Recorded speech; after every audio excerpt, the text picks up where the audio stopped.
Bismillahirrahmanirrahim. Assalamualaikum warahmatullahi wabarakatuh. Baiklah anak-anakku, sekarang kita masuk ke pembelajaran yang keempat di tema 3 subtema 1. Sebelum kita mulai, marilah kita baca basmalah. Bismillahirrahmanirrahim. Sekarang coba kita perhatikan percakapan di antara kedua anak berikut ini. Ternyata tidak hanya buah-buahan yang bermanfaat untuk tubuh kita. Sayuran pun memiliki manfaat yang luar biasa loh. Aku lebih suka wortel dibandingkan dengan sayuran yang lainnya. Oh iya, mengapa kamu lebih suka wortelan? Tentu saja aku lebih suka wortel karena wortel mengandung vitamin A yang tinggi. Wortel ini sangat baik untuk mataku. Oh iya juga ya Lan. Aku jadi ingin lebih tahu tentang wortel dan petani wortel.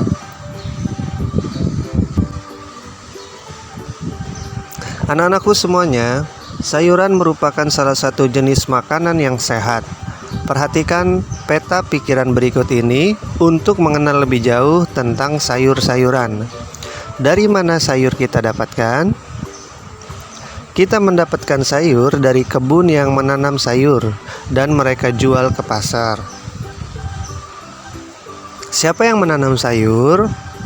Yang menanam sayur adalah para petani sayur. Apakah peranan petani bagi kehidupan kita? Peran petani bagi kehidupan adalah penyedia makanan pokok bagi kita, mulai dari beras, jagung, ubi, gandum, buah, dan sayur-sayuran. Bagaimana cara petani sayur memanfaatkan lingkungan hidup?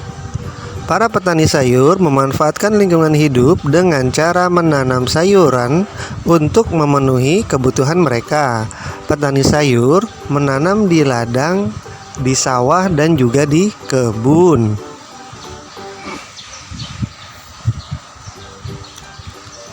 Anak-anakku semuanya, salah satu contoh sayuran yang bermanfaat adalah wortel. Untuk mengenal lebih jauh tentang wortel, mari kita baca bacaan berikut ini. Mengenal wortel. Sayuran termaksud daftar makanan yang harus dikonsumsi setiap hari. Seperti halnya buah-buahan, sayuran juga menyuplai serat yang sangat dibutuhkan oleh tubuh untuk memperlancar proses pencernaan. Banyak sekali jenis sayuran yang dapat kita pilih untuk dikonsumsi, baik untuk dimasak, dimakan sebagai lalap, maupun dibuat menjadi jus. Dibuat seperti apapun, kita masih tetap bisa merasakan manfaat sayuran bagi kesehatan kita.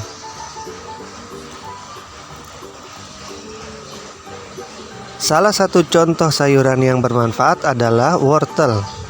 Wortel baik untuk kesehatan mata karena memiliki vitamin A dan beta karoten yang tinggi. Lalu, seperti apakah kegiatan petani wortel yang berada di balik tanaman yang berkhasiat ini? Gede Swardana adalah salah satu petani wortel di Desa Batunya, Kabupaten Tabanan, Bali, yang membudidayakan wortel jenis lokal. Swardana memaparkan, selama masa tanam, para petani rutin memberikan pupuk pada awal masa tanam. Menurutnya, pemberian pupuk di awal masa tanam sangat berpengaruh terhadap perkembangan tanaman. Pupuk yang mereka gunakan adalah pupuk organik.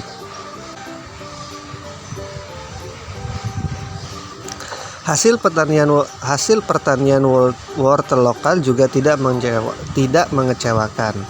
Gede Swardana juga menjelaskan bahwa ia mampu memperoleh omset sebesar 2 juta rupiah per bulan dengan harga jual per kilogram sebesar 7.000 rupiah. Untuk pemasaran, Swardana menjelaskan bahwa ia membawa wortel-wortel tersebut ke pasar Baturiti, Tabanan. Di sana ia bertemu dengan pengepul sayur yang kemudian mendistribusikan wortel-wortelnya ke beberapa daerah di Pulau Bali. Dalam dunia usaha pertanian, ada 3 pihak yang selalu bekerja sama, yakni pemasok, petani yang bersangkutan, dan distributor yang membeli sayur mayur atau buah-buahan dari para petani. Ada pula penjual sayur yang secara langsung membeli sayuran dari petani dan menjualnya secara berkeliling. Anak-anakku semuanya, pada bacaan mengenal wortel, kita menemukan adanya interaksi dengan lingkungan alam dan lingkungan sosial. Interaksi dengan lingkungan alam antara lain petani membudidayakan wortel dan petani menupuk tanaman wortel. Sedangkan interaksi dengan lingkungan sosial antara lain petani menjual wortel ke pengepul sayur, penjual sayur yang membeli sayuran dari petani, maupun kerjasama antara pemasok, petani, dan distributor. Berdasarkan bacaan mengenal wortel, kita menemukan keberagaman jenis pekerjaan, yaitu petani, pengepul sayur, dan penjual sayur. Anak-anakku semuanya, keberagaman yang tinggi dapat kita temukan di lingkungan pasar, tempat para petani menjual hasil taninya. Mengapa demikian? Hal ini dikarenakan pasar merupakan tempat bertemunya pedagang dan pembeli untuk melakukan kegiatan jual beli. Para penjual dan pembeli yang bertemu di pasar bisa berasal dari berbagai suku, agama, dan tingkat sosial ekonomi. Oleh karena itu, diperlukan rasa toleransi dan tenggang rasa yang tinggi agar kerukunan tetap terjaga. Kepedulian masyarakat Indonesia tentang toleransi terhadap keberagaman sudah semakin tinggi.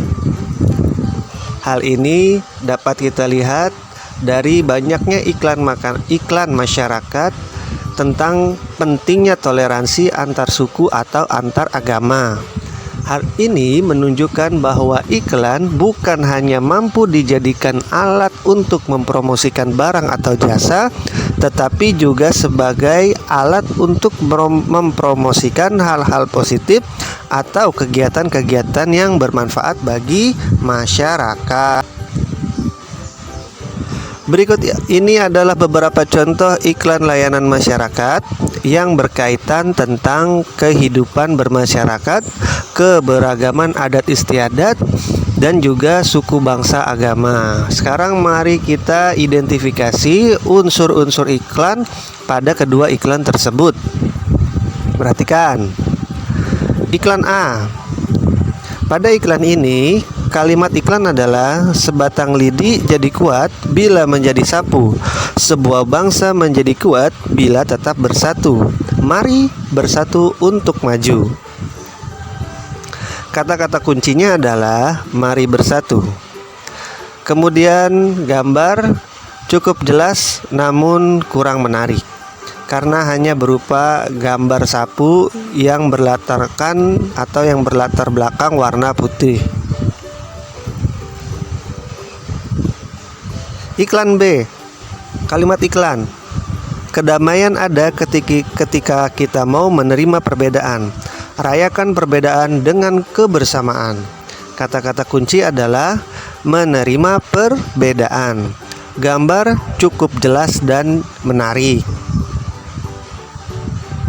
Anak-anakku semuanya, salah satu keberagaman adalah keberagaman adat dan istiadat. Tahukah kalian tentang upacara Rangut Solo di Tangaturaja? Untuk lebih jelasnya, simak penjelasan berikut ini. Sebagai salah satu tempat yang terindah di Indonesia, Tanah Toraja di Sulawesi Selatan yang menyimpan begitu banyak pesona alam dan adat istiadat yang unik dan sangat menarik untuk dinikmati.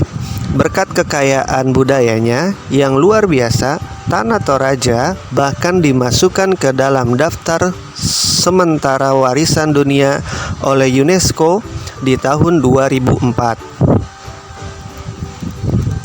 Adalah sebuah upacara kematian yang dinamakan Rambu Solo, yang merupakan upacara mengantarkan sanak keluarga yang telah meninggal dunia ke alam baka. Upacara ini biasanya dilangsungkan secara meriah selama berhari-hari serta melibatkan seluruh penduduk desa. Demikian tadi anak-anakku pembelajaran kita pada tema 3 subtema 1 di pembelajaran keempat. Insya Allah kita akan lanjut di pembelajaran kelima dan keenam. Terima kasih. Wassalamualaikum warahmatullahi wabarakatuh.